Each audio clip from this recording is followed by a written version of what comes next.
Mesdames, Messieurs, bonsoir, ravi de vous retrouver pour ce nouveau numéro de votre magazine sportif du lundi. Sport à la une, à J-5 du démarrage de la CAN. Ce numéro sera pratiquement consacré à la Coupe d'Afrique des Nations. À suivre un entretien exclusif du sélectionneur national Aliou Cissé qui s'est entretenu avec nos envois spéciaux à Alicante, Mamfat et Hamza Diallo. Nos invités ce soir, il s'agit de deux internationaux qui ne sont pas à la CAN. Vous allez les découvrir tout à l'heure avec nous. Voilà le sommaire de ce magazine. Dans quelques instants, le développement.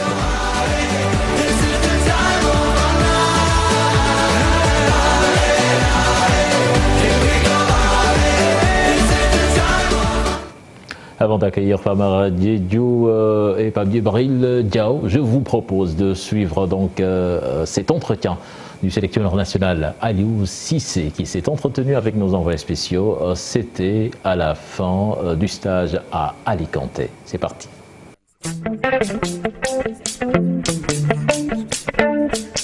Les vacances, je suis là et puis comme je l'ai toujours dit, je suis toujours heureux d'être avec mes coéquipiers.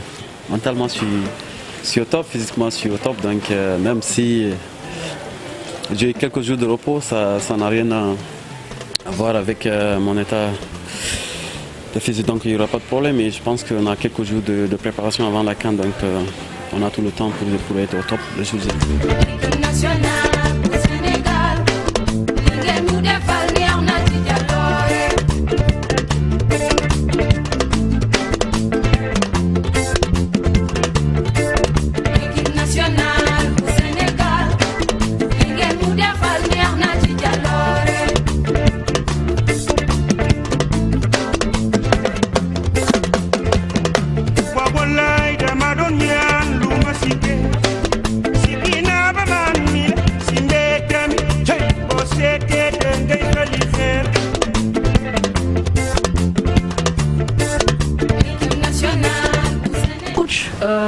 Au bout de 10 jours, on va dire, de travail, comment vous appréciez un peu l'état de forme de votre groupe?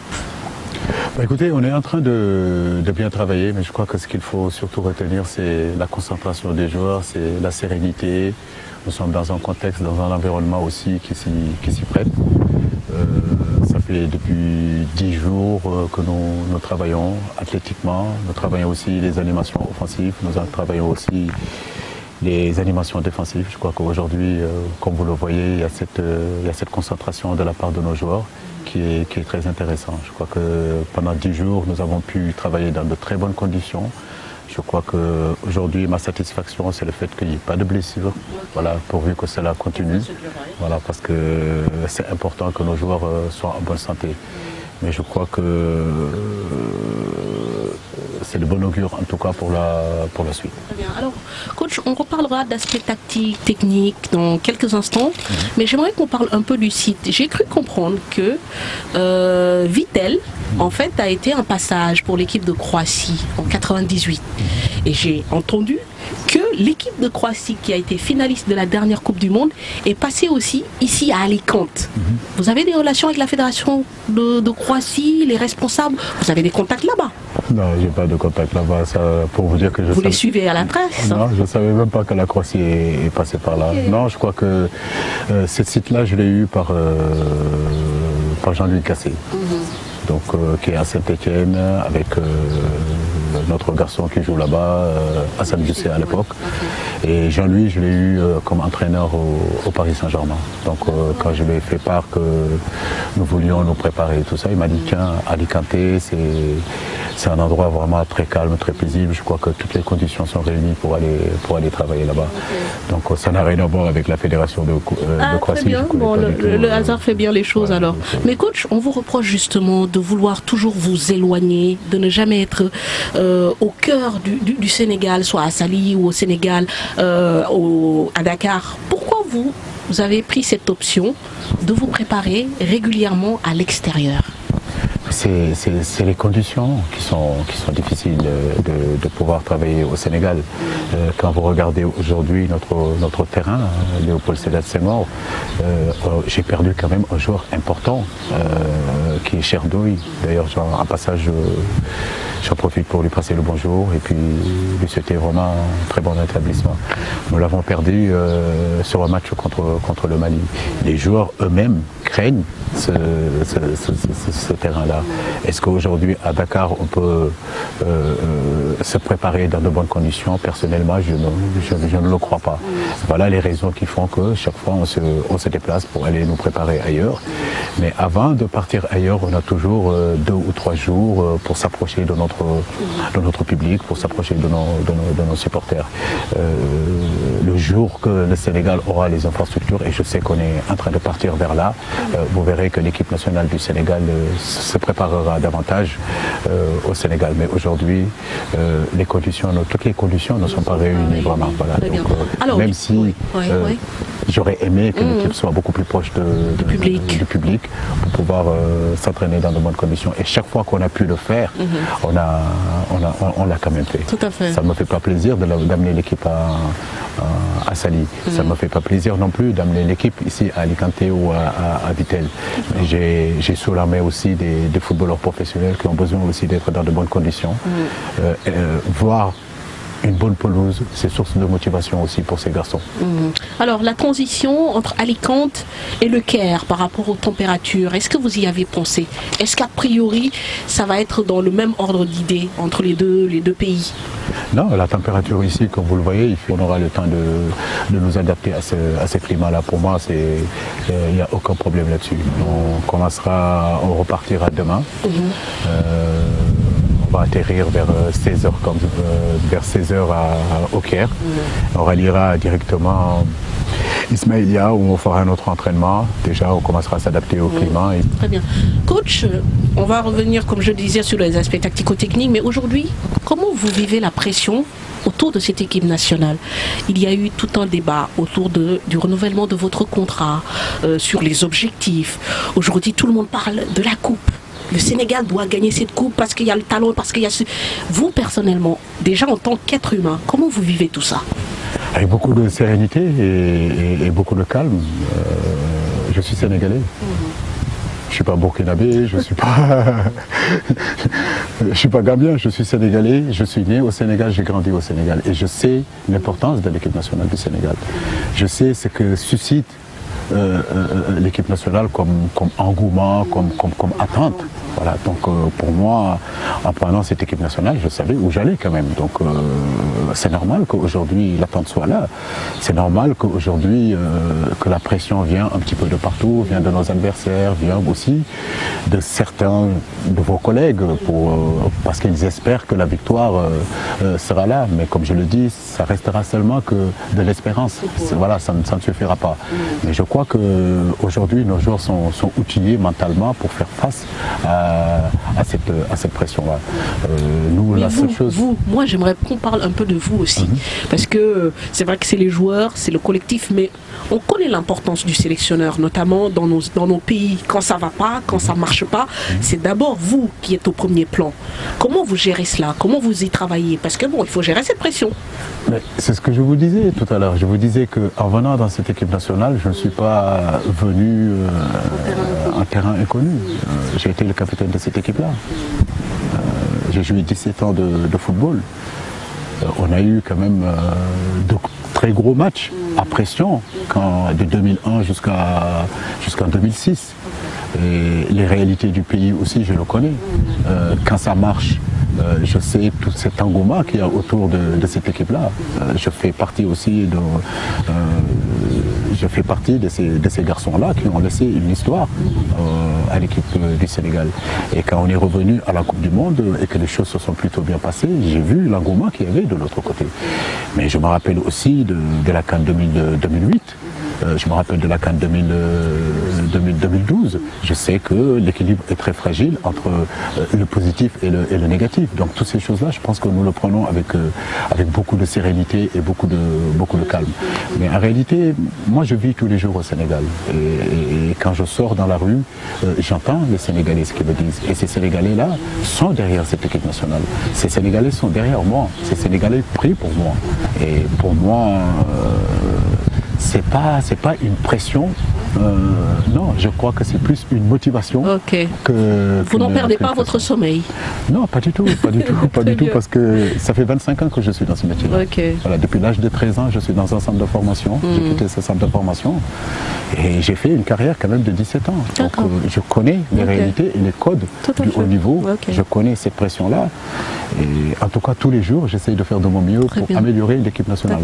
Maintenant parlons de victoire. Par quoi passe une victoire finale, d'après vous, en tant que coach? Par avoir une bonne stratégie, c'est important, mais cette stratégie n'est rien du tout sans l'apport des joueurs. Parce que c'est eux qui sont sur le terrain, c'est eux qui jouent. Aujourd'hui, on peut espérer avoir cette victoire parce que nous avons des individualités. Voilà, mais je le dis et je le répète, les individualités ne suffisent pas. Seul le talent ne suffira pas. Il nous faudra aussi du caractère, il nous faudra lutter, il nous faudra combattre, il nous faudra de la sueur, il nous faudra de la transpiration et parfois même du sang. Donc, il nous faudra sortir un petit peu du cadre footballistique et aller un peu plus sur le cadre de l'abnégation, de la détermination, du mental, etc. Parce que nous sommes en Afrique et les conditions ne sont pas toujours faciles. Voilà, les conditions sont difficiles et si vous regardez bien sur ces dernières années, ce n'est pas les meilleures équipes où il y a le plus de talents qui ont gagné cette CAN. Mais ce sont les équipes qui en ont voulu le plus, voilà, qui ont lutté le plus, qui ont su à un moment donné se battre pour arriver à ce niveau-là. En 2002, c'était ça aussi. Au-delà du talent, mais il y avait ce caractère qu'on avait. Il y avait l'adrénaline, il y avait tout ça. Exactement, il y a cette grinta, comme le disent les Italiens qu'on avait, cette solidarité-là qui a fait qu'à un moment donné, les individualités ont fait la différence. Justement, la transition est tout trouvée. On parle beaucoup de l'aspect mental de nos joueurs, de notre équipe. C'est devenu voilà, un credo dont on parle tous les jours désormais. Le Sénégalais n'aurait pas de mental. On bute toujours à l'obstacle le plus difficile ou parfois on bute sur l'obstacle le plus facile. Comment vous allez travailler cet aspect-là avec votre équipe? Écoutez, le mental, c'est à améliorer.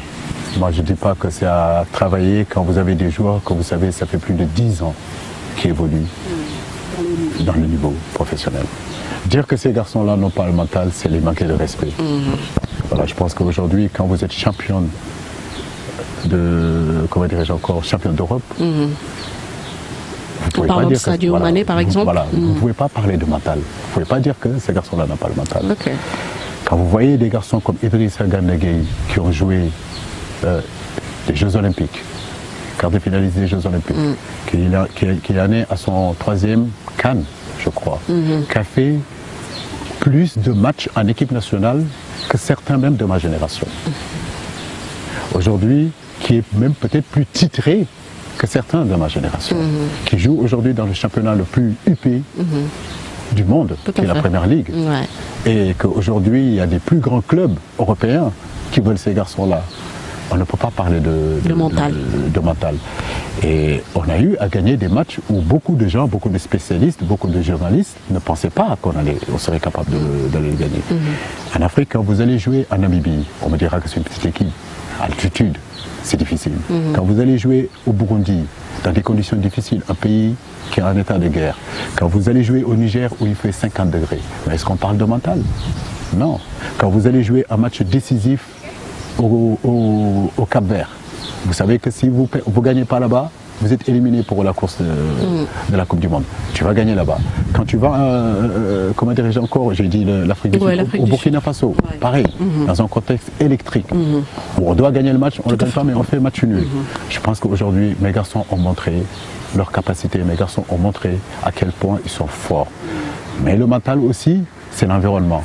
C'est l'environnement aussi qui doit aider ces garçons-là à être très forts mentalement. Je crois que l'environnement doit les pousser et arrêter de dire tout le temps qu'ils n'ont pas le mental. Mais je crois que chaque période dans ces pays, chaque période du football, il y a toujours un mot qui sort. Un leitmotiv, quoi. Voilà, et en fait, c'est un phénomène de mode, quoi. Aujourd'hui, la mode, c'est... c'est de parler de mental. C'est parler de mental. Demain, ils vont parler aussi de possession. Après, demain, on va parler de transition. Tout à fait. Mais c'est comme ça. Mais, je ne me l'explique pas, mais moi, ça fait 4 ans que je suis là. Je ne vois pas de faillite sur le plan mental. Mais justement, en parlant de pas de mental, mais de match décisif, on va dire, sur les grandes compétitions, coach, est-ce que justement, c'est pas la vie de groupe sur le long terme qu'il faut aussi gérer.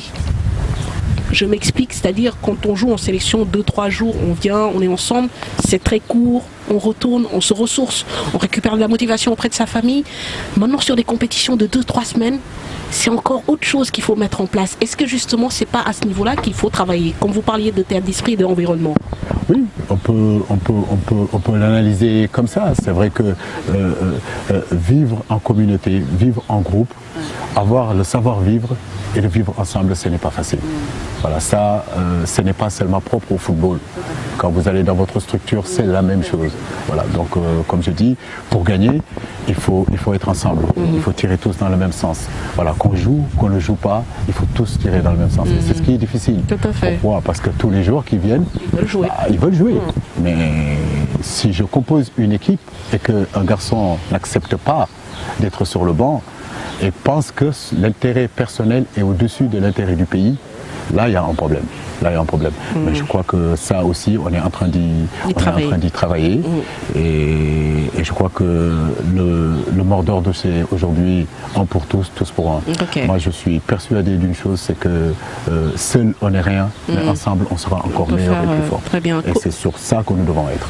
Vous avez beaucoup travaillé sur les aspects offensifs. J'ai vu que vous avez beaucoup insisté et je vous ai entendu même lors d'une séance dire on joue au sol. Parce que ça aussi c'est un débat qui divise l'opinion, il faut le dire. Vous avez constaté que le Sénégal ne marque pas assez par rapport à son ratio d'occasion. C'est pour ça que vous travaillez sur cet aspect-là. Je suis entièrement d'accord avec vous. C'est bien de le souligner. Donc quand on parle de ratio d'occasion, de situation qu'on s'est créé par rapport au nombre de buts qu'on marque, bien sûr que c'est insuffisant. Voilà, maintenant la question qu'il faut se poser, c'est est-ce que c'est plus de l'application? Est-ce que c'est plus de la concentration? Parce qu'on a des joueurs quand même qui font toujours la différence. Voilà. Maintenant, c'est sur ce dernier geste qu'on ne s'applique pas. Alors sur ce dernier geste, il y a beaucoup de choses qu'on peut dire. Est-ce que les gens qui viennent dans la surface de réparation arrivent en nombre? Est-ce que le centreur aujourd'hui s'applique un peu plus? Les statistiques qu'on a eues, par exemple, avant la Coupe du Monde, on a joué le Luxembourg, on a joué la Croatie. On a centré 20 fois sur ces deux matchs-là. Et il n'y a pas un centre qui est arrivé. Voilà. Donc c'est vrai que ça, est-ce que c'est un problème du centreur? Est-ce que c'est un problème de mouvement à l'intérieur de la surface de réparation? Mais tous ces aspects, nous y travaillons. Maintenant, si vous me parlez de jouer au sol, mais une équipe nationale, ce qui est important, c'est de gagner. Dans le football même, c'est de gagner. Et il ne faut jamais oublier que la finalité dans le football, c'est de gagner. Voilà, ça, il ne faut pas l'oublier. Et la meilleure façon de jouer, c'est gagner. Ça, il faut que nos garçons le comprennent. Si on veut aller gagner la CAN, ça ne suffira pas seulement de bien jouer. Il faut qu'on joue nos matchs. On a 7 matchs. Ces matchs-là, il faut qu'on les prenne les uns après les autres, les jouer pour les gagner. Mais pour ça aussi, il faut une unité. Voilà, ça c'est important. Voilà, donc cette unité-là, on en a parlé tout à l'heure, le vivre ensemble, etc. C'est important de le mettre. Mais nous avons aussi de l'expérience. Voilà, 2017, certains 2015, d'autres 2012. On a la Coupe du Monde. Donc ces trois aspects, ces trois directions qui sont l'unité du groupe, l'expérience qu'on a engendrée, plus cet esprit de gagne, font qu'on a de l'espoir. Tout à fait. Très bien. Parlons du milieu de terrain. Parce que justement, vous avez dit gagner. Mais aujourd'hui, quand on regarde le milieu que vous avez mis en place, par exemple, contre Madagascar, c'est un milieu avec des joueurs, peut-être physiquement, ils ne sont pas aussi imposants que, par exemple, des Cheikhou Kouyaté, des Cheikh Ndoye, mais techniquement, peut-être, ils sont à un certain niveau. Du coup, comment vous allez travailler sur... Enfin, vous avez plusieurs options, j'ai l'impression, par rapport à cette prochaine CAN, avec du jeu et parfois peut-être aussi le gabarit physique, peut-être pour vous imposer par rapport à certains matchs. Vous travaillez toutes les palettes, j'imagine? Aujourd'hui, le Sénégal est en progression. En progression dans la formation des joueurs, dans le profit des joueurs, dans l'évolution que nos techniciens ont aussi. Donc c'est le moment pour moi de rendre hommage à tous les techniciens sénégalais qui ont construit aujourd'hui, qui ont formé, des profils de joueurs qui arrivent à un moment donné, des profils de milieu de terrain capables de jouer dans des petits espaces. Dans le football, il faut toujours dominer quelque part. Donc soit on domine sur l'impact, soit on domine sur la possession, etc. Mais je crois que, je le dis et je ne le dirai jamais assez, que pendant des années et des années, les Anglais ont dominé le football en jouant sur les premiers ballons et les deuxièmes ballons. Actuellement, il y a le phénomène de la possession que les Espagnols ont dominé le football. Mais on est passé à une autre étape. Exactement. Ouais, voilà. Donc quand vous voyez la possession ne fait plus gagner. Non, tout non. à fait. Ça, de toute façon, tout le monde le sait. Mais en réalité, nous sommes capables d'allier les deux. Nous sommes capables de jouer dans la possession, mais nous sommes capables aussi de jouer en attaque rapide. Nous sommes capables aussi de jouer en contre-attaque. Mais il y a aussi la réalité de l'adversaire. Il ne faut pas l'oublier. L'adversaire est là pour contrer le Sénégal. Voilà. Le Sénégal aujourd'hui, vous lui laissez de l'espace avec les flèches qu'on a devant, mais vous n'avez aucune chance de gagner contre le Sénégal. Donc ils vont jouer en bloc bas tout le temps. Ils vont se mettre en bloc bas. Donc d'où toutes ces animations qu'on est en train de faire depuis le début de la semaine. Très bien. Mais ce que je veux dire par là, c'est qu'à la Coupe du Monde en 2002, parce que c'est notre référence. Tout à fait. Voilà. Donc à la Coupe du Monde en 2002, Bruno Metsu a mis un système où il y avait 3 milieux de terrain. Où est la créativité dans ces 3 milieux? Si c'était créatif, non. Bouba Diop était créatif? Non. Bouba Diop était créatif? Non. Et pourtant, on a fait une bonne canne.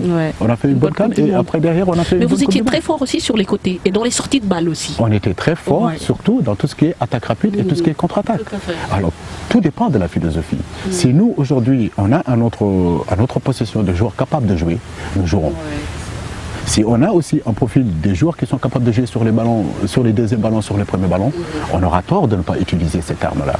Donc moi je pense que c'est ce mixage des deux. Donc c'est pas le reproche qu'on vous fait en disant que oui, Aliou est trop défensif, Aliou n'aime pas prendre de risques, c'est à tort. Vous jouez avec ce que vous avez ou parfois aussi vous jouez un peu frileux? Non, c'est pas une question de frileux. Je pense que le Sénégal, depuis que j'ai pris cette équipe-là jusqu'à présent, on a marqué. Il n'y a pas un match que le Sénégal a joué et qu'on n'a pas marqué de but. On aurait peut-être pu marquer plus. Oui, mais c'est ce que je vous ai dit tout à l'heure quand je vous disais que, bah, écoutez, oui, par rapport aux occasions qu'on se crée, on n'est pas assez efficace. On n'est pas assez efficace. On devrait marquer beaucoup plus d'opportunités. Alors, est-ce que c'est un manque de concentration ou bien c'est de la suffisance de se dire que de toute façon, cette équipe-là, on est meilleur qu'elle, ils ne vont jamais revenir. On a gagné 2-0, on va calmer un petit peu le jeu parce que le dimanche prochain, on va aller avec nos clubs, il ne faut pas qu'on prenne de risques, on va gérer le match. Mais en réalité, sur les gros matchs, nos joueurs ont montré qu'ils étaient capables d'être à la hauteur. Voilà, donc je vous parle des matchs contre le Burkina Faso, je vous parle des matchs contre le Zimbabwe, contre l'Algérie. On a joué en 2016 un match où on a montré vraiment qu'on était capable de jouer. Donc je pense que cette équipe du Sénégal varie son jeu, n'a pas d'une identité propre, est capable de jouer dans l'impact, est capable de jouer dans la possession et ça je pense que c'est très très intéressant.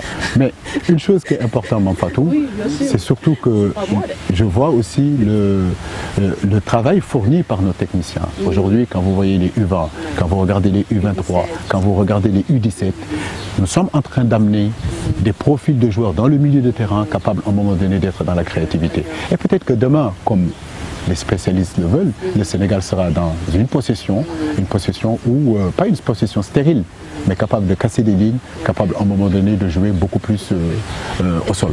Pour terminer, peut-être parlons un peu des latéraux, parce que je sais que vous avez dit que vous vouliez un gaucher à gauche, un droitier à droite, mais aujourd'hui quand on regarde le rendu par rapport à des joueurs, pour ne pas les citer nommément, Moussa Wagué et Youssouf Sabaly, ils jouent quand même, ils sont plutôt positifs. Le rendement est plutôt positif, même si vous avez doublé les postes. Aujourd'hui, est-ce que réellement vous allez reprendre un gaucher à gauche ou vous allez rester sur votre idée en attendant, bon, pour compris qu'il n'y ait pas de blessure? Quelle est un peu votre position par rapport à ce sujet? Écoutez, cette philosophie, je la garde tout le temps. Voilà. Depuis l'absence de Pape Soirée, on a essayé plusieurs joueurs. On a essayé Djibril Diaw, qui n'a pas eu beaucoup de temps de jeu ces 2 dernières années en Pologne. Il a joué plutôt axe central, axe gauche. On a essayé Adama Mbeng qui avait fait des bons débuts, mais après qui a disparu complètement du groupe de performance de Caen. On a essayé Racine Colli, mais Racine Colli, depuis sa blessure au mois d'octobre jusqu'à aujourd'hui, il n'a pas beaucoup joué. Aujourd'hui, c'est Sabaly qui est là. Sabaly a été formé au Paris Saint-Germain et à gauche et à droite. Bon, il s'est installé à ce poste-là. Saliou est là. Saliou était avec nous en 2017, Saliou était avec nous à la Coupe du Monde. Si ce n'était pas sa blessure à la Coupe du Monde, peut-être qu'il ne serait encore là. Mais il s'est donné la possibilité de trouver du temps de jeu. Ce temps de jeu à Valenciennes lui a permis de revenir dans cette équipe nationale. Maintenant, on sait qu'un défenseur dans une compétition, vous perdrez toujours un défenseur soit sur un carton, soit sur des méformes. Et je sais que Saliou aujourd'hui, il est prêt à jouer à tout moment. Ma philosophie reste la même, bien sûr, en gaucher à gauche, en droitier à droite, mais aujourd'hui, Sabaly fait très bien le boulot aussi, voilà, à gauche. Donc je ne suis pas non plus obligé de le changer. Voilà, si ça ne marchait pas, je pouvais dire oui, il faut le changer. Mais aujourd'hui, il fait bien son job et je suis satisfait de ce qu'il fait. Alors coach, on va terminer peut-être par l'image que vous renvoyez, parce que c'est vrai que c'est une image qui parfois aussi crée pas de la polémique, mais des discussions. C'est-à-dire cette image d'homme parfois rigoureux, mais parfois aussi un peu à l'excès. Est-ce que c'est une image que vous vous donnez en fait? C'est une posture? Mais Mamfatou, moi j'ai été coopté pour entraîner une équipe. Je ne suis pas coopté pour passer mon temps dans la presse. Ça, c'est la première chose. OK? Et la deuxième chose, c'est ces gens qui disent ça, mais où est-ce qu'ils vont chercher ça? La preuve, je suis là, je communique avec vous. Vous avez pris le temps de venir me voir. On a parlé. Maintenant, c'est vrai que si on compte sur moi de faire les plateaux, tous les plateaux du Sénégal, c'est pas ma façon de faire. Il y a des gens qui aiment ça. Il y a des gens, chaque fois qu'ils voient un micro et une caméra, ils ne peuvent pas s'empêcher de parler. C'est leur façon d'être. Et je respecte totalement ça. Mais je crois que moi, j'ai toujours été disponible pour la presse de mon pays. Pour les gens qui sont venus me voir, qui me connaissent réellement, ils savent que je n'ai aucun problème. Maintenant, j'ai un côté un peu timide aussi, que les gens ne savent pas, peut-être. Voilà, que je suis un peu réservé. Et ça, c'est mon éducation aussi, c'est ma façon d'être. Alors pourquoi le changer aujourd'hui, à 43 ans? Alors, qu'est-ce qu'on peut vous souhaiter pour terminer? Souhaiter, pas moi, mais souhaiter à notre peuple, souhaiter à notre pays. Et comme je l'ai dit, c'est pas Aliou Cissé, c'est le sélectionneur du Sénégal. C'est l'équipe du Sénégal qui va en combat. C'est l'équipe du Sénégal aujourd'hui que le président de la République a donné le drapeau national. Et ce drapeau national, on nous a demandé de le mettre le plus loin possible parmi 24 pays qui seront réunis. Donc ça veut dire que le mettre là-bas, c'est la fierté de tous les Sénégalais. Donc je pense qu'aujourd'hui, c'est souhaiter que nos joueurs soient en forme. C'est souhaiter aujourd'hui que les cœurs s'unissent. Que ce soit avec les joueurs, avec les fédéraux, que ce soit avec le peuple sénégalais. Mais avec vous aussi, les journalistes, parce que nous sommes partenaires. Voilà, nous tirons tous dans le même sens. C'est le vert, jaune, rouge avec l'étoile au milieu qui doit être brandi au Caire. Et ça, je pense que ce n'est pas une affaire personnelle. L'équipe nationale du Sénégal, ce n'est pas une affaire personnelle. C'est une affaire de toute une nation. Donc nous voulons qu'il prie pour nous, nous voulons qu'il continue à être positif et que l'environnement soit sain vraiment pour qu'on essaye d'aller travailler. Coach, je vous remercie. Merci beaucoup, Mofat.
Sadio Mané fêté après son titre de champion d'Europe et très bien accueilli dans la tanière comme vous venez de le voir. Merci à vous Mame Fatou Ndoye et Hamza Diallo et merci à l'entraîneur national Aliou Cissé pour sa disponibilité.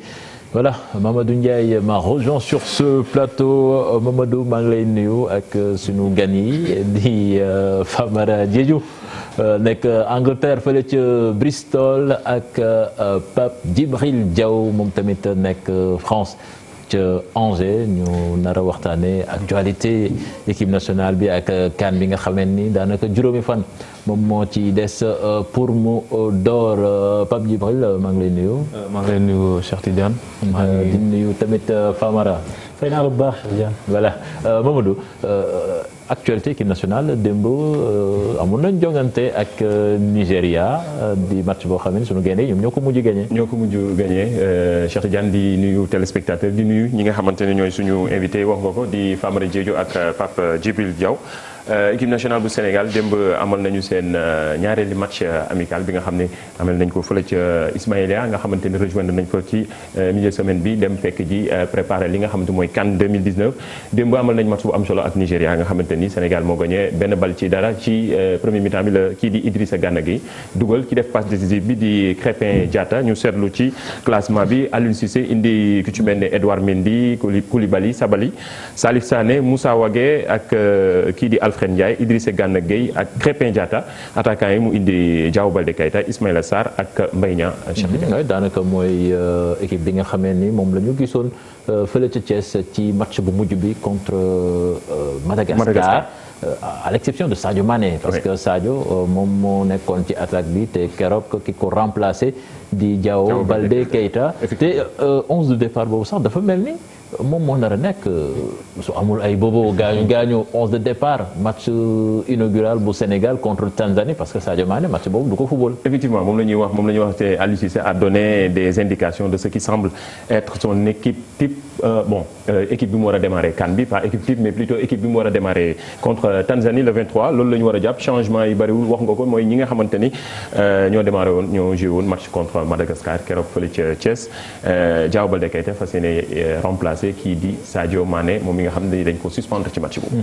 voilà damay tourner ci sunu invité yi équipe nationale moom Famara moom géej nga fi lool xam naa ne may commencé ci Pape Djibril moom je pense que fi ay weer yu néew rek mi ngi woon ci groupe bi éliminatoire yi def na ci ay match demuloo ci Coupe d'Afrique bi déjà loolu sax ban sentiment la lay def bien vrai que novice nga mais quand même tamit surtout ci côté gauche équipe nationale mi ngi doon wax ni war nga ci mën a am place. waaw je pense que ñàkk dem bi man amoon naa envie dem. donc tout footballeur bëgg na dem ci Coupe d'Afrique bi représenter Sénégal bokk ci ñi indil Sénégal ndam. donc je pense que instant bi bokkuma ci liste bi mais maa ngi ak gars yi quoi. yaa ngi ak groupe bi bon c'est vrai que groupe bu large la. ci équipe nationale bi nga bokk. mais lan nga yaakaar ni moom moo gàllankoor sa dem bi transfert bi la ak temps de jeu bi fële Angers nga xam ne dafa faible quand même benn match rek nga joué. waaw je pense que plutôt temps de jeu bi moom Angers la parce que joueurs yi sélectionnable xaw nañ bëri donc il faut tamit nga am loo wane ci sa club pour mën a bokk ci liste bi. donc je pense que loolu joué na ci lu bëri quoi. déjà.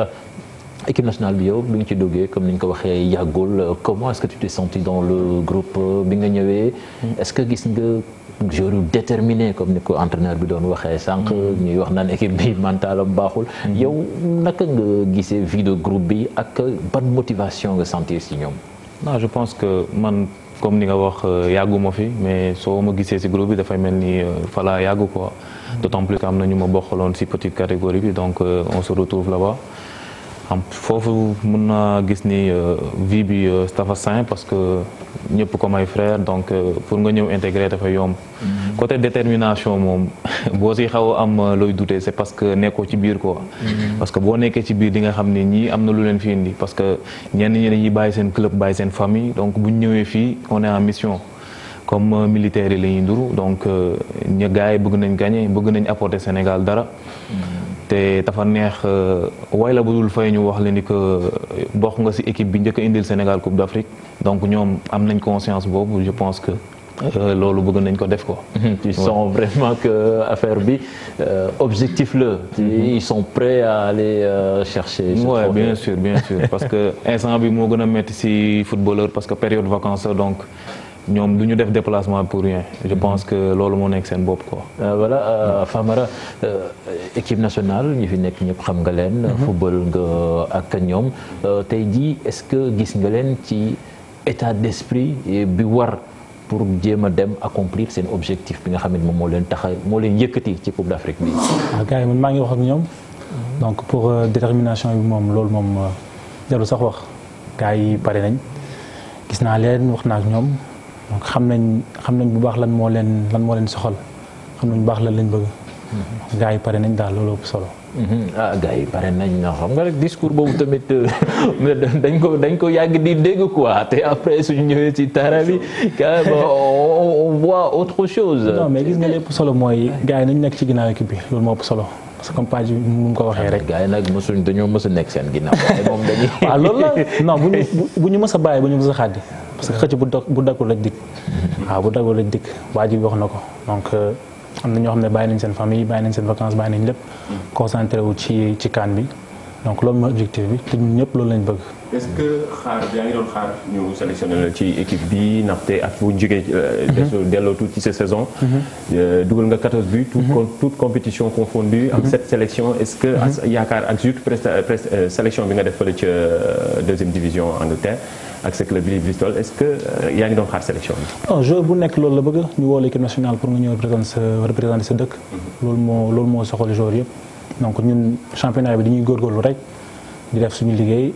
voilà di daan suñu doole di def suñu performance après li si des dañ koy teg ci loxo yàlla c'est vrai que coach bi mooy def choix am donc le plus important mooy na nga góorgóorlu sa équipe waaw am bonne santé loolu moo ëpp solo après li si des yëpp.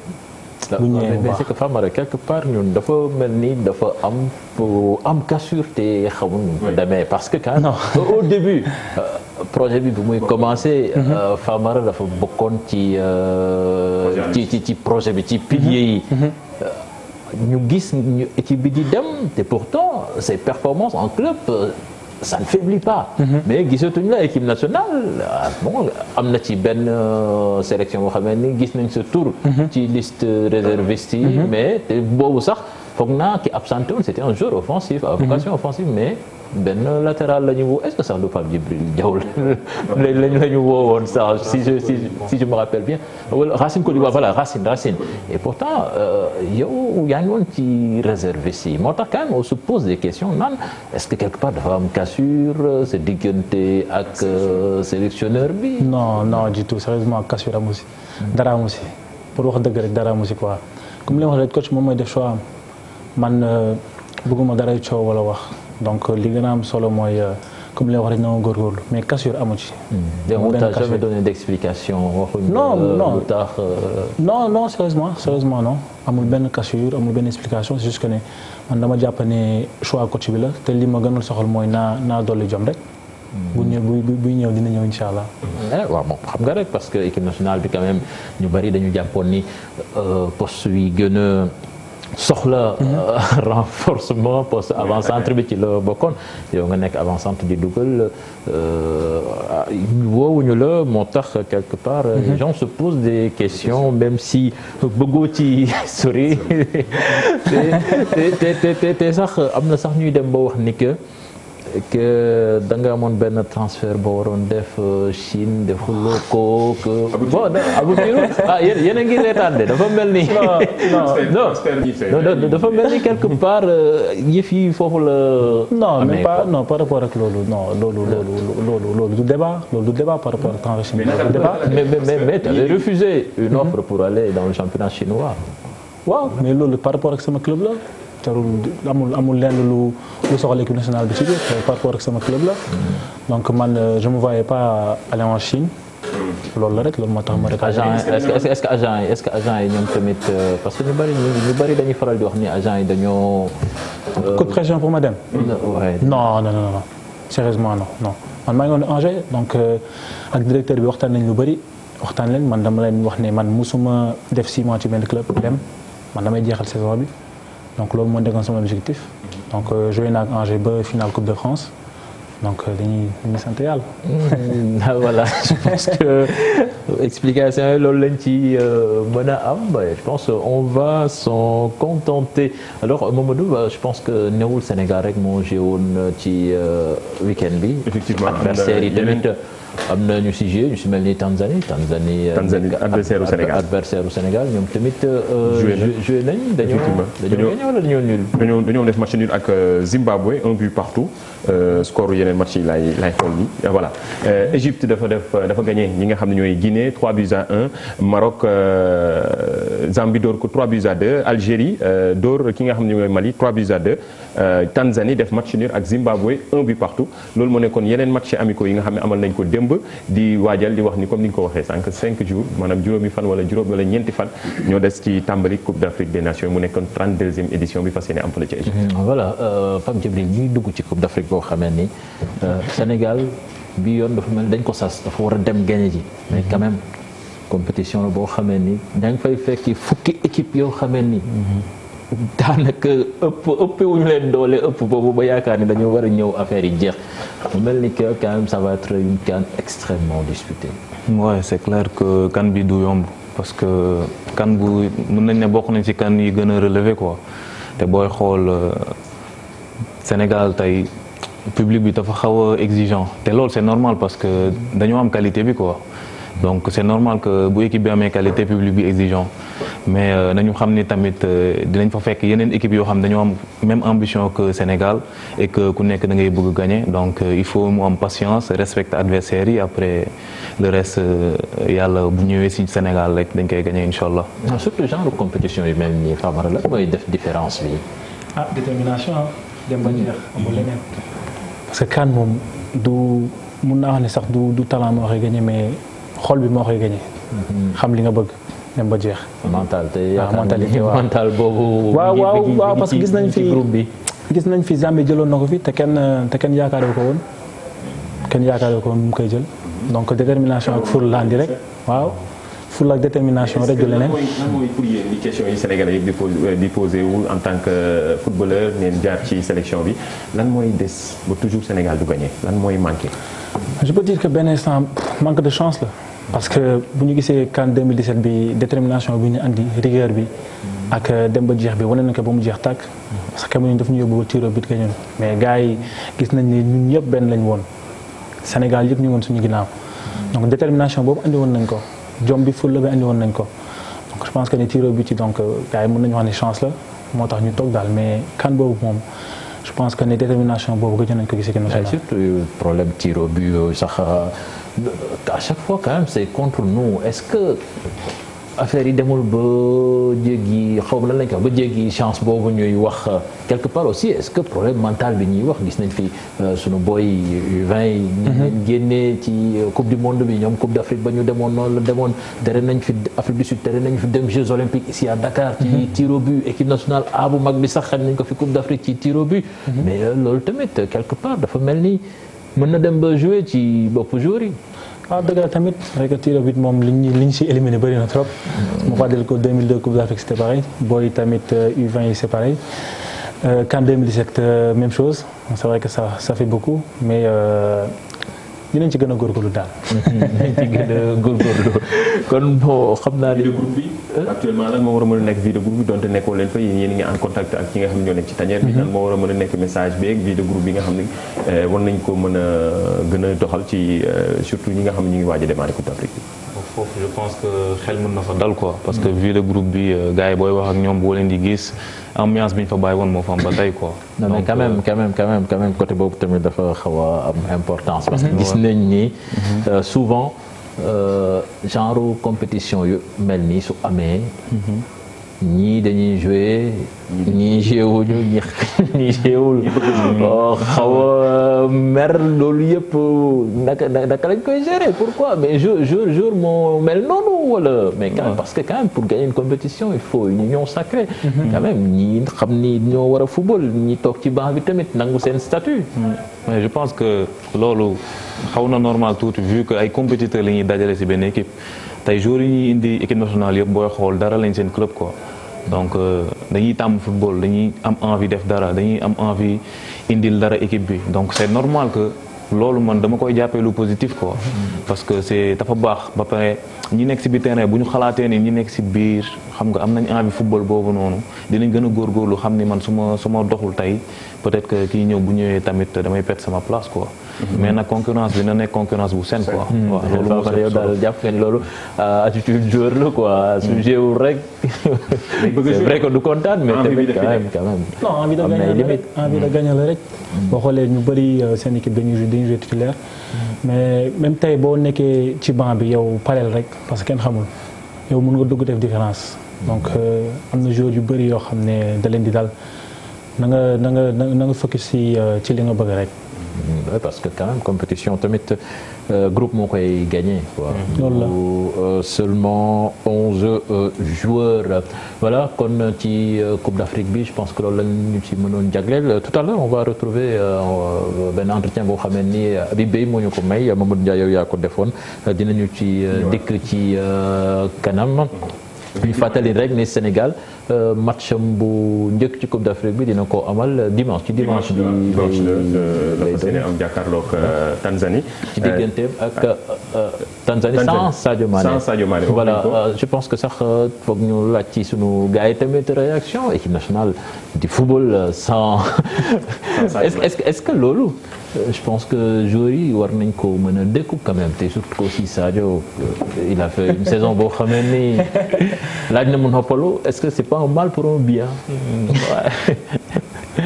non lu ma ci mën a wax mooy je pense 23 joueurs yi ñu yóbbu yëpp ku nekk mën nga football quoi parce que Sénégal ñun loolooy sunu chance tey Sadio Mané football wala mu bañ a football Sénégal day indi équipe bu baax. la preuve démb Nigéria la ñu gagné te Nigéria équipe bu mag la. donc je pense que loolu. Sadio Mané mooy Sadio Mané quoi. Sadio Mané tey boo nee Sénégal Sadio Mané ngay wax.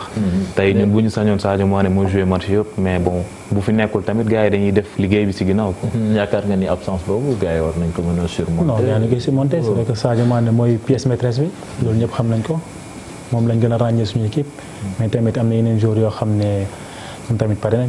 ah ben Sadio Mané justement critique yi ngeen di faral di dégg ci dëkk bi ñuy wax ni wéy Sadio waneegul talent dëgg équipe nationale muy def Liverpool du ko def fii quand même ça yéen da ngeen koy dégg naka lan la leen di def.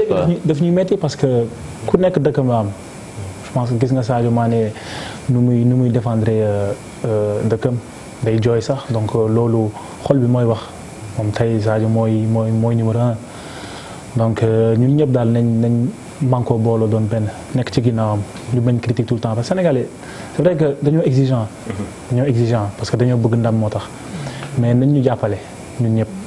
nañ ñu jàppale ñun ñëpp. Pape Djibril yow tamit critique yooyu nan nga koy gisee à l'encontre de Sadio parce que quand même nee nañ ba léegi gisaguñ le grand Sadio dans une grande compétition avec l'équipe du Sénégal. non comme li may wax rek sénégalais public bi dafa exigeant te c'est normal aussi bu ñu gisee Sadio Mané li muy football Liverpool dañuy bëgg genre mu def exactement la même chose mais tey Liverpool booy football ak Sénégal ni ngay marqué Sadio Mané peut-être que Liverpool moom dina am plus d'espace pour mën a jouer quoi parce que foofu am na ñeneen ñoo xam te ne doo fa nekk ne Sadio Mané mais je pense que. képp ku wax ni que moom amul engagement wala dara dafa fekk waxtaanoo ak moom boo waxtaanee ak moom non doo xalaat loolu quoi. je pense que si ñu gën a engagé ci équipe bi la bokk. mais su ngeen di nekk ak moom est-ce que vous sentez que saa waay mi ngi dund pression bi avec l'envie de trop bien faire. Ouais, je pense que comme tout le monde ah comme képp ku ñëw ci équipe nationale pression bi ngay am mooy pression wu defal dara sa dëkk maintenant pression boobu noonu pression positive lay nekk bien sûr. c'est sûr que moom il a envie de faire quelque chose pour le Sénégal donc c'est normal que mu am pression boobu te xam ni gars yi dañ koy xaar fu nekk. ñu nekk au-delà de Sadio Mané bu ñu génnee ci Sadio ku bees ku war a ñëw ci tanière bi ñu gis cas Krépin Diatta. certes yéen dajewoo leen fa mu nekk lu bees ñu ñëw nga gis nan la nooy gisee nan lañ lay accueillir yéen ñi nga xam ni parfois da ngeen ñëw rejoindre ñenn ñi ci biir tanière bi. waaw foofu je pense accueil bi à chaque fois dafay bien instant bi Krépin buy joué day mel ni yàgg na si équipe bi te en plus moom tamit am na chance su am grand bu mel ni Sadio Mané si équipe bi aussi parce que dina wax ak moom bu bëri foofu je pense ñi mag dañuy wax ak ñiy doog a ñëw. te yow bu ñu doog a ñëw boo dégloo seen wax rek di nga dem ci yoon bu baax. mais justement Sadio Mané il se comporte vraiment en leader parce que dafa soo koy gis da ngay jàppale ko timide la mais est-ce que comme yéen ñi wax ak yéen di leen jox conseil vraiment di def rôle capitaine même si il n'est pas le premier capitaine de l'équipe. Ouais, tout naturellement parce que tey moom boo xoolee di nga xam ni dafa altruiste donc c'est normal que. jeune bu ñëw boo ko dégloo dina la teg ci raay quoi te du moom kase même yeneen mag yi fa nekk ñoom Koulibaly ñëpp ku lim juum ñoom Kouyaté ku fa ñëw dinañ la teg ci raay quoi boo leen dégloo. Voilà et puis une dernière question sur Sadio Mané gis ngeen ko mu dem finale Ligue des Champions gagné ko je pense que yow mi nekk ak moom Angleterre cela t'a rendu fier quand même. du man kese Sénégal bépp la gaa yëpp loolu lañ bëggoon loolu lañ doon xaar. te moom gis na Sénégal ñëpp ñu ngi woon ci ginnaaw donc li ëppoon solo mooy mu gagné Champions League bi donc gagné na ko ñu ngi sant bu baax. final bi j'espère que tu étais à fond derrière lui. Sénégal boo doon joué jour boobu ñëpp nekkoon nañ supporté ko voilà Sénégal moom dafay sot waaye ñëpp ko faral Liverpool donc ñun ñëpp dañ ci kontaan c'est comme si ñun ñoo ko jëloon suñu club aussi donc tout le monde était content je pense. Voilà c'est ce qui nous permet de parler de la situation en club mais tout juste avant ñuy ñëw foofu Pape Djibril ce première sélection en équipe nationale la ñu bëgg a xam naka la demee parce que si je me rappelle on en avait même parlé ici fii plateau sport la def ci débat naan est-ce que coach bi t'a supervisé naka lañ xamee sa situation de forme ci championnat bi ngay joué en Pologne ba ñu woo la équipe nationale parce que c'est vrai que xamoon nañ la ci équipe nationale yu ndaw yi mais quand même gëjoon nañ la gis naka la contact bi demee naka nga ñëwee équipe nationale.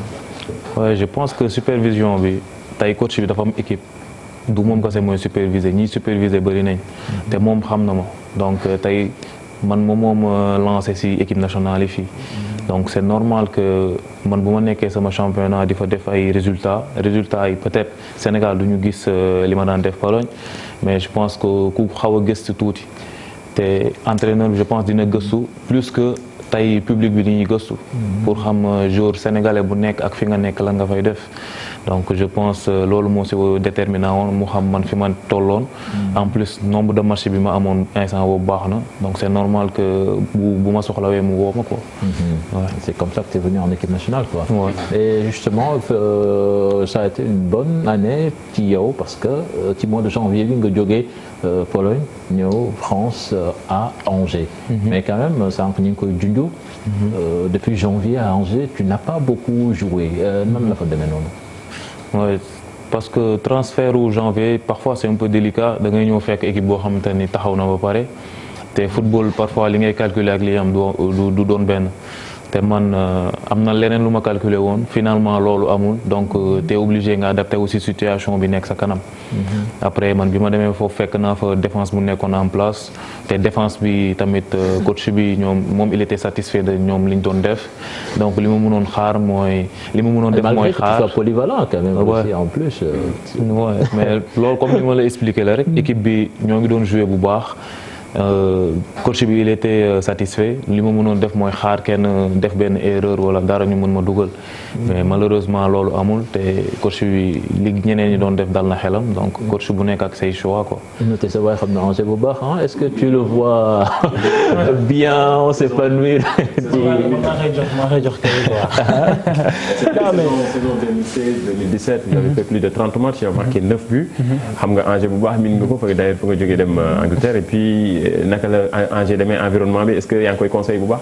bu baax moom balaa ma doon sañu foofu sax waxtaan nañ lu yàgg. waxtaan nañ aussi ak suñu grand bi Cheikh Ndoye. donc président waaw gis nga de donc voilà moom conseillé nañu en plus waxtaan nañ max moom wax naa ko ville bi nu mu demee ak équipe bi détermination bi fa am donc je pense que xam na ko daal Angevine bi foofu tamit même slogan la ñu am dem ba jeex amul leneen donc li yëpp solo mooy moom na góorgóorlu rek.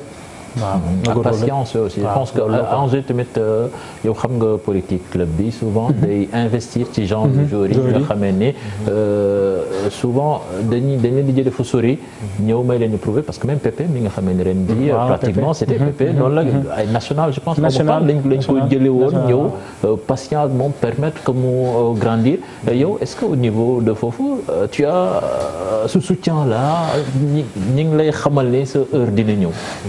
parce que booy xool ñoom loolu lañ gën a xalaat quoi genre jour d'avenir donc comme li nga wax rek football il faut nga patient te xam ni ku nekk sa tour dina ñëw mais nag bu sa tour ñëwee nga nekk fa quoi loolu moo si ëpp solo.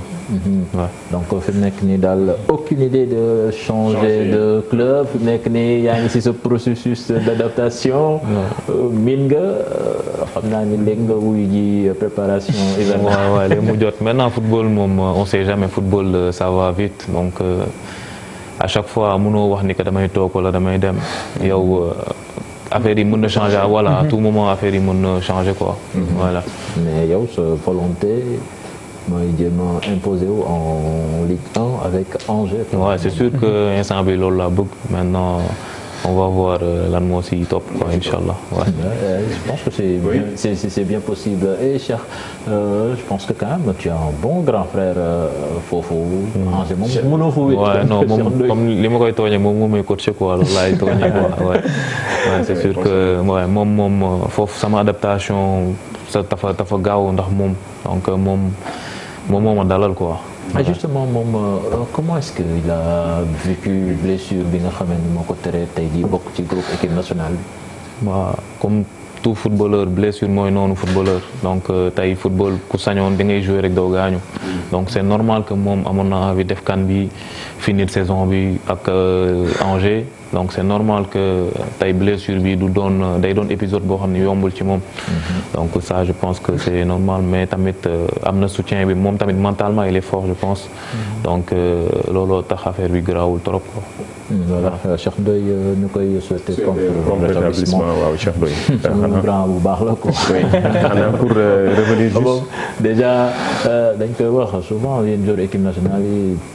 ci ëpp souvent dañu xaw a compliqué jege neex a waxtaanal mais Cheikh Ndoye quand même il est très disponible avec le capitaine moom ñooy loolu quoi foo leen fekk dañuy yomb a aborder voilà Famara yow tamit ren jii sa saison sànq Mamadou Ndiaye mi ngi joxe statistique yi 13 buts en championnat benn en Super Cup.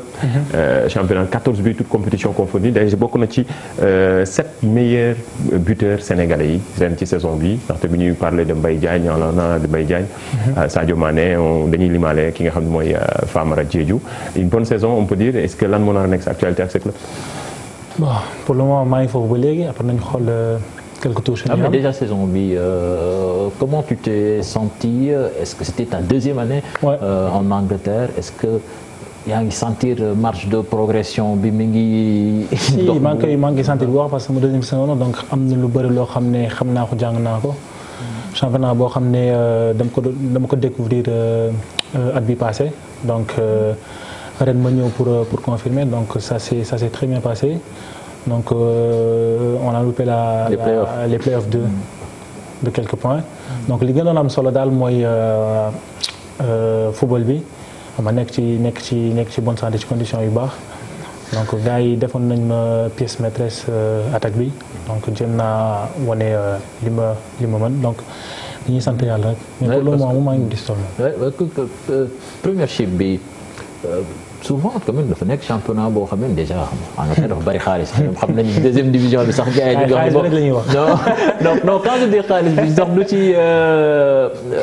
nu mu tuddati richesse joueurs yi mais dafa nekk championnat boo xam ne comme par exemple yow première division da nga jóge club première division France dem deuxième division Angleterre et loolu ça dénote niveau bi nga xamee ni moom mooy deuxième division anglaise boobu. gis nga premier ak deuxième bi moo leen di nax mais championnat boobu c'est un championnat très relevé. non foofu laa jëm ak yow non foofu laa jëm ak yow parce que je te dis équipe deuxième division anglaise yi c'est une puissance financière moo ëpp doole équipe Ligue 1 yi. ce qui veut dire que ils ont la possibilité de se doter de joueurs extrêmement talentueux. loolu moom mooy tax quand même c'est un championnat très très compétitif. am na ñu bëri dañuy jóge Ligue 1 dem Ligue 2 parce que comme ni nga ko waxee c'est un championnat compétitif club yu mag ñoo fa nekk Aston Villa, City, Stoke City, Birmingham.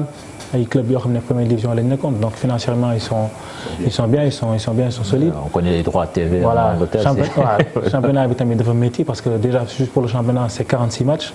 sans yeneen copie donc tous les 3 jours da ngay jouer donc da ngay nekk en compétition tout le temps c'est un championnat boo xam ne vraiment c'est plaisant tey jii bu ñu ko doon wane télé comme yeneen championnat yi je pense que ne. yu bëri championnat yi bëri nañu koy gis. mais bii moom ñu ngi koy gis souvent les lundis on parle de Famara Diédhiou. non championnat bu relevé la sérieusement c'est un gros championnat Ah bon, vous avez raté. Très relevé. Très relevé am niveau concurrence bi metti surtout mu am puissance bu mag championnat bu 10 la. dañ koy wax c'est que ce n'est pas seulement parce que médiatisé wuñ ko fii wala dara mais ñu aussi xam nañ bu baax ni deuxième division anglaise bi nekk na championnat bu relevé. ah des fois dañ koy wax sax moo gën a métti Premier League. mais toujours deuxième division même ici au Sénégal. dañuy xeex pour yegg. Le jeu est plus physique. Voilà, c'est ça. À chaque fois en deuxième division. Mais yow comme la première ligue là quand même nekk nii je pense que yaa ngi commencé def nga sax ses preuves quand même. waaw est-ce que fi mu nekk nii. contact yi day am. contact yi day am après dañuy jéem a xool rek dañuy jéem a xool lan lay joxe. mais est-ce que déjà présent c'est que doon ko bëgg a wax bien sûr. nee naa ko contact yi ñu ngi commencé contacter il y a des clubs ñu ngi évoluer Premier League ñu commencé contacter Famara Diédhiou. waaw contact yi ñu ngi fi. contact yi moom du ñàkk. surtout boo defee saison boo xam ne ñëpp gis nañ ko. donc contact yi mënul ñàkk après discussion yi ak yooyu yëpp ñooy des donc. mais lu gën a am solo mooy est-ce que il est facile de déloger quand même un joueur boo xamee ni dafa ancré wu ci benn club ci seen club deuxième division anglaise bi parce que je pense que par exemple en France il est plus facile nga dem recruter benn attaquant en deuxième division comme yow ni la ko Angers defee woon parce que tu étais en Ligue 2 Angers ñëw jënd la est-ce que noonu la yombee fële. foofu de affaire bi dafa mel noo xam ne dafa doy waar parce que pour ñu bu ñu bëggee benn jour dañ koy am parce que ils ont les moyens dañuy débourser.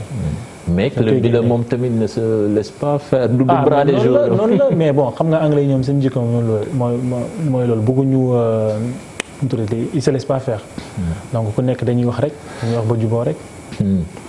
mais quand même souvent ñu bëri dañuy wax ni peut-être que les agents ne font pas le job xaw ma nu mu demee noonu mais ñun dañuy gis yenn attaquant ci première ligue bi. Mais on se dit mais quand même Famara Diédhiou il a largement sa place ci yenn équipe yi par exemple on a vu une équipe comme Cardiff bi nga xam ne ils avaient de gros problèmes d'avant-centre mais nga am benn joueur bu nekk deuxième division bu mel ni Famara Diédhiou c'est vrai que Cardiff après épisode u Salah bi moo leen rey quand même épisode Salah bi mu def transfert ils ont pris Baye Marnias en prêt donc transfert Salah bu mu jógee Nantes dem foofu mais malheureusement il est décédé bari woon ay Fulham équipe voilà mais bon après voilà gars yi seen politique tamit ñu ngi noonu daal. mais politique agent yi en fait seen agent yi est-ce que ñu ngi.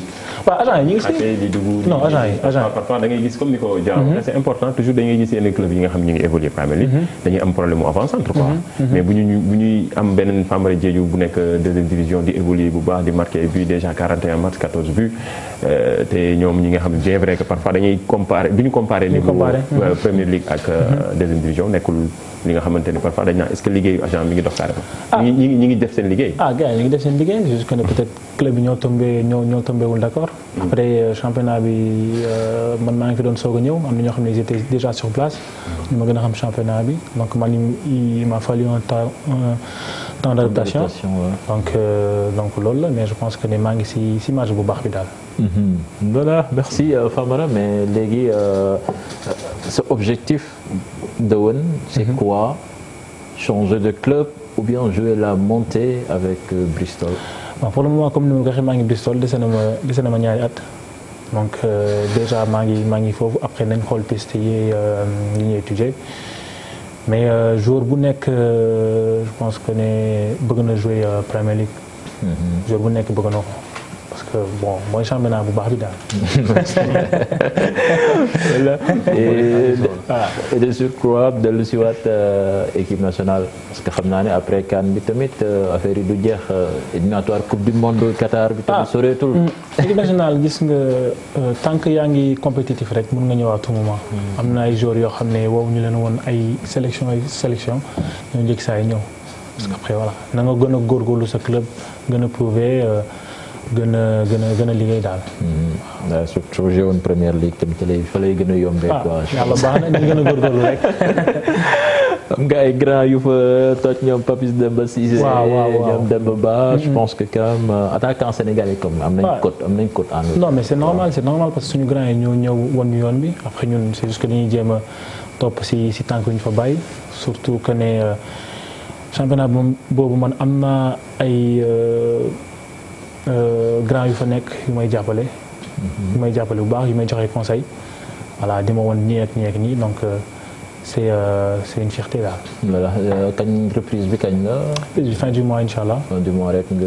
waaw incha allah waaw. vacances yi daal pratiquement ay 10 jours et quelques yooyu moo si des quoi. moom kañ delluwaat ci kii bi rek. c'est bien c'est bien. si bu métti bi. merci Famara ñu jeexale ci Pape Djibril yow tamit sa objectif déwén c'est quoi exactement avec Angers. instant bi objectif bi comme tout joueur mooy compétir jouer. après yàlla musal la si blessure donc joueur moom boo gaañuwul rek mën na am lu nekk quoi. te football comme je l'ai dit ça va vite donc lu nekk mën na feeñ lu nekk mën na bouger donc l'essentiel mooy nga football quoi nga jouer. voilà ouais. merci les amis léegi avant ñu leen di libérer benn message pour seen xarit yi nekk Égypte. man message bi je pense peuple Sénégal bi laa koy jox quoi parce que tey ñoom ñu nekk Égypte xam nañ li leen war xam nañ li leen fa yóbbu donc je pense peuple bi laay wax ñu topp ci ginnaaw équipe bi gën a remobiliser wu Sénégal tey bu kenn bëggee dugal ci camp yi na Sénégal yëpp xàccandoo dóorandoo xam nga nañu supporter équipe bi quoi ñaanal ko après yàlla li des ñu teg ko ci loxo yàlla quoi. je pense que bu xool yëpp àndee yàlla dinañu wuy ci quoi. voilà le message de Famara. jox la drapeau bi rek sas la. ne la nga bàyyi teranga bi. waaw ñu bàyyi teranga bi fii quoi waaw bàyyi teranga bi fii xam ne gars yi mission lañ dem donc bu fekkee da nga nar a joxe sa bakkan sax nga joxe quoi parce que xam nga ne ci ginnaaw gars yi ñu ngi lay xaar daal. Voilà, je pense que le message a été entendu. ñi ngi leen di jaajëfal vraiment c'était un plaisir de vous recevoir sur ce plateau te ñu leen di ñaanal une bonne reprise avec vos clubs comme ni nga ko waxee rek saison sans blessure et avec beaucoup de succès. Voilà, merci les amis. Mamadou Ndiaye toujours à propos de cette Coupe d'Afrique 2019, vous avez rencontré un ancien international sénégalais et consultant à Canal+. Il s'agit de Habib Beye. Oui, effectivement, Habib Beye, présent à Dakar dans le cadre de la promotion du groupe Canal+. Les chroniqueurs anciens internationaux sénégalais s'est entretenu avec nous sur le Sénégal, sur sa participation à la CAN. Un succès du Sénégal passera-t-il forcément par un grand Sadio Mané, oui ou non? On peut suivre cet entretien. Éternel favori, je ne sais pas. Ce qui est sûr, c'est que, au vu des forces en présence dans cette équipe, on peut considérer que le Sénégal est un des favoris de la CAN. Mais favori, c'est aussi l'histoire d'une nation. Lorsqu'on regarde l'histoire de cette nation, même s'il y a beaucoup de qualités, il n'y a pas de titres continentaux au sein de cette nation, au contraire du Cameroun, du Ghana, qui sont des équipes ou l'Égypte qui ont beaucoup gagné sur le continent africain. Et ça, c'est de l'expérience. Et cette expérience-là de la victoire, nous ne l'avons pas au Sénégal. Ce qui est sûr, c'est qu'on a démontré pas mal de qualité dans les qualifications avec 16 points sur 18. Donc ça doit amener de la sérénité au sein du groupe et de cette équipe. Mais encore une fois, le statut de favori se gagne sur le terrain pendant 90 minutes et ça sera une longue compétition. La pression avec l'étiquette du favori peut-elle être un handicap? Non, je ne pense pas que ça doit être un handicap. Justement, lorsque vous avez cette qualité à l'intérieur d'une équipe, vous devez être conscient que ce statut de favori va forcément vous être collé. Moi, je préfère avancer avec ce statut de favori qu'avancer caché en quelque sorte. Je crois qu'il faut assumer ce statut. On a les joueurs pour. On a démontré de la qualité par le passé et c'est la même chose pour le Ghana, c'est la même chose pour le Nigeria, c'est la même chose pour le Cameroun, c'est la même chose pour l'Égypte. Ils ont un statut de favori qu'ils doivent assumer. Est-ce que les joueurs de Cissé sont bien pour supporter cette pression? Ça, c'est une question qu'il faut se poser. On a pu voir que par le passé, par exemple sur la CAN 2017 au Gabon, ça s'était très très bien passé en phase de poule. Et puis lorsqu'est arrivé ce quart de finale, on a senti les joueurs un petit peu tendus. Et c'est vrai que cette expérience, ce leadership, ce supplément d'âme permet de gagner des compétitions. Et c'est ce qui s'est passé avec le Cameroun. Donc il faudra pour les Sénégalais d'Aliou Cissé justement afficher cette force collective, cette âme, de façon à ce qu'on ne retrouve pas cette équipe un petit peu en dedans lorsque ça devient très difficile et qu'on est sur des matchs à élimination directe. C'est pour ça que personne n'a la vérité de cette CAN, même si on sait qu'on va déterminer des favoris, c'est surtout ce qui va se passer sur le terrain. Mais je crois que lorsqu'on voit les 23 joueurs qui ont été sélectionnés par Aliou Cissé, ils ont le potentiel pour réaliser une grande CAN. Mais en plus du talent, qu'est-ce qu'il faudra par exemple pour les joueurs pour aller au bout? Vous savez, aujourd'hui en football, on parle beaucoup de talent et il y a un aspect qu'on néglige, c'est l'aspect émotionnel. L'aspect émotionnel, c'est ce qui touche n'importe quel joueur de foot sur un terrain. C'est-à-dire qu'il y a un rapport de force qui s'installe entre vous et une autre équipe, entre un joueur et un autre joueur. Et que parfois, vous sentez que les choses vous échappent. Et vous avez beau être le meilleur joueur du monde, et je vais vous donner un exemple très simple.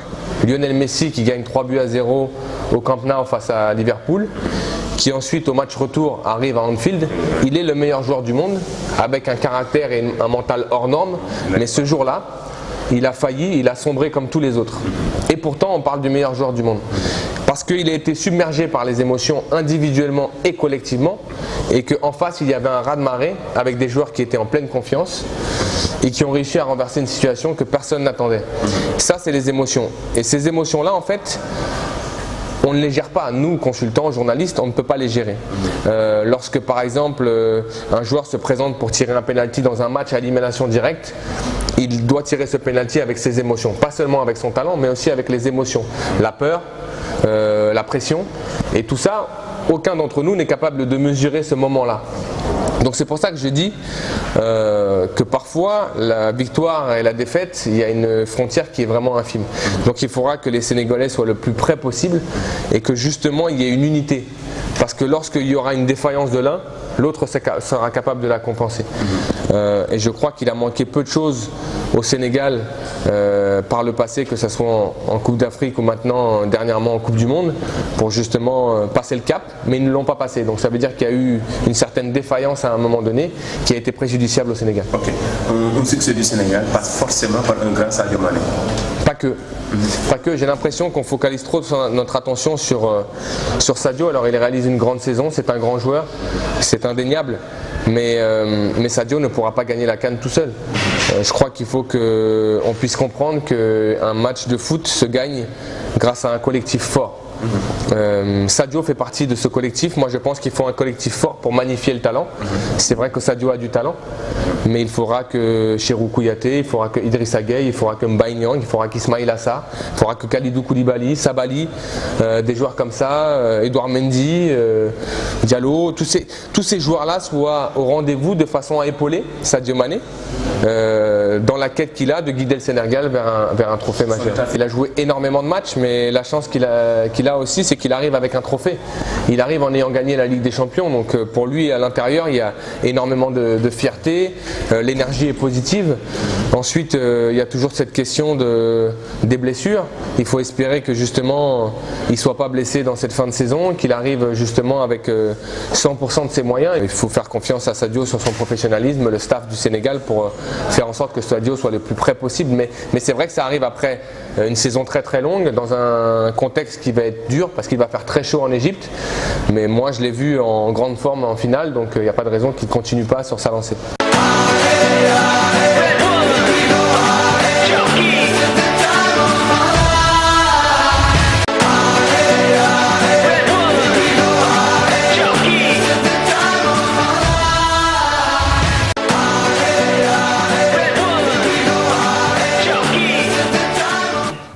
Diouf gaaw nga lool mais avant ñu ñëw ci Pekh Mamadou toujours ci équipe nationale bi quand même l'entraîneur des U20. Des U20. Oui, Youssouf Dabo a rejoint le groupe. Il a rejoint le groupe et ce n'est pas la première fois moom Youssouf Dabo di entraîneur équipe nationale bu U20 bi dem na rejoindre ñi nga xam ne ñooy tanière bi pour en tant que superviseur comme ni mu ko defee woon ci atum 2017 ci Coupe d'Afrique bi nga xam ne moo amoon fële ca Gabon moom dafa dem nar a jàppale ñi nga xam ne mooy staffu équipe bi ci superviser yeneen match yi nga xam ne ñoo nar a nekk ay adversaire bi équipe nationale du Sénégal. Voilà, merci.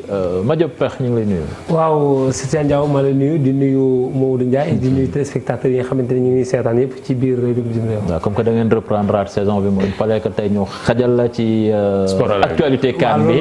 loolu moom CAN moo xew quoi mais CAN bi xew waaye faaw ñu xajal ko ci ndaxte dañoo toogoon ne ñaari weer ak benn semaine dawaluñu course ci feebar boobu nga xamante ni moo gàllankooroon fas yi ba ministre de l'élevage bind benn arrêté wax ni lépp loo xam si ne luy dajale ay jur la rek nañ ko arrêté moo tax nag ñu teewoon course yi pendant 2 mois une semaine léegi nag bi nga xamante ni bindaat na lettre nag ni lépp loo xam si ne course bi doon na ko def mën na ko àggalewaat ci lan nag tëgg suñu 10e journée mu nekkoon démb ci hippodrome ñoom ko du jóp xam naa bala ñu sooy dañuy dem nag ñu laaj ñi nga xamante ni ñooy amateurs yi course yi nga xamante ni bu course toll fii ñoom ñoo tax te namoon course lool ñu laaj leen nan la ñu gisee 2 mois yi nga xamante ni moom lañ toog dawaluñ ko course te tëjoon saison bi.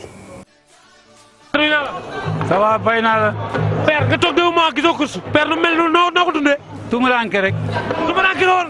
jeex na waaw xanaa tumuraanke rek. tumuraanke parce que li nga xamante ni mooy sa divertissement. ci ngay divertiroo ñu jékki-jékki tolof ñëw. ba fas yëpp mënuñoo ñëw. ñu namoon course trop donc loolu moom dañ ci ñaan yàlla rek lii moom bañ fay amati.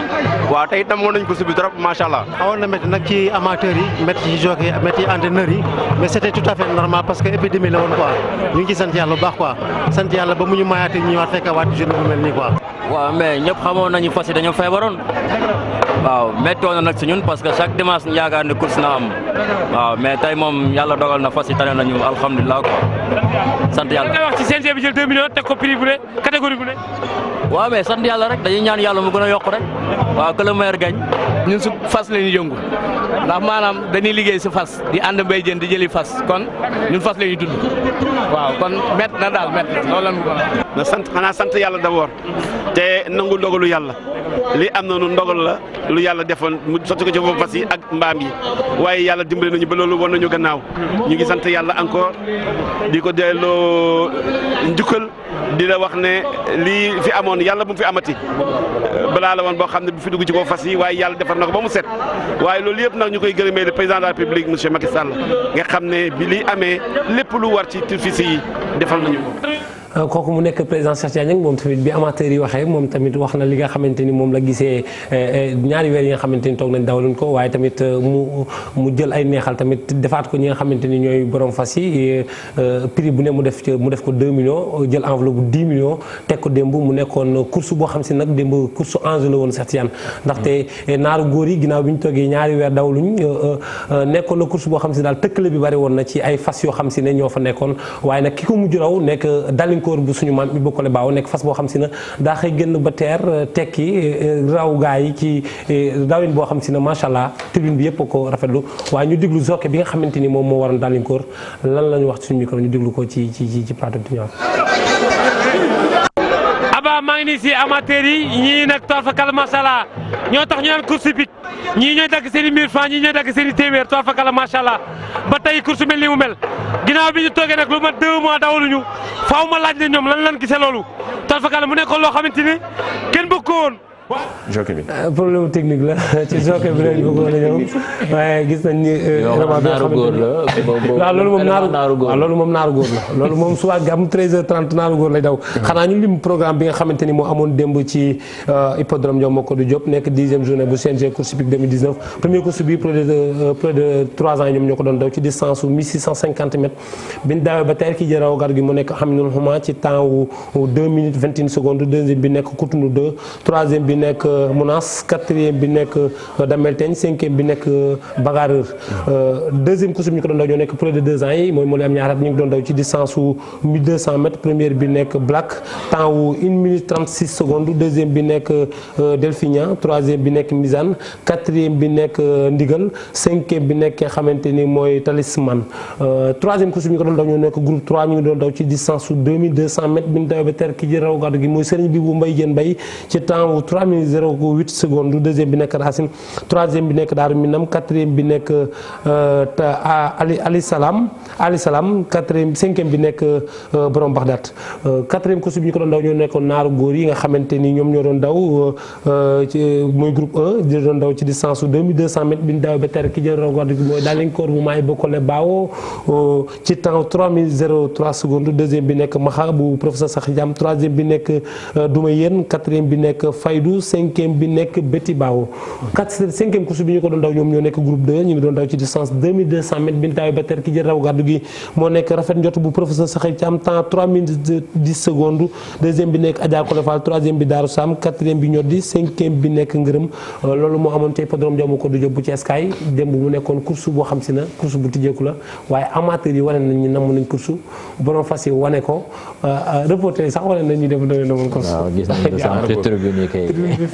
macha allah xam nga passion bi nekk ci course hippique moo nekk loo xam si dafa doy waar soo ko dundul rek mënoo ko xam mais boo ñëwee ba toog ci kaw tribune ba nekkandoo ko borom fas yi ci nga xam ni dafa am passion boo xam si ne mbëggeel bi leen ci dugg daal doy na waar doy na waar jërëjëf ñuy remercier bu baax nag Fawzeni Couture lamp mon ami Fawzeni Couture 77 908 38 24 moo jaar ci télé bi.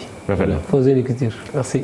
Merci Père, merci à vous. Merci. Mamadou Ndiaye, c'était tout pour Sport à la Une ce soir. Retenez le démarrage de la CAN vendredi, le Sénégal qui entre en lice le dimanche. Ce sera à vivre avec nos consultants ici sur la télé Futur Média. Excellent suite de programme en compagnie de TFM. Au revoir.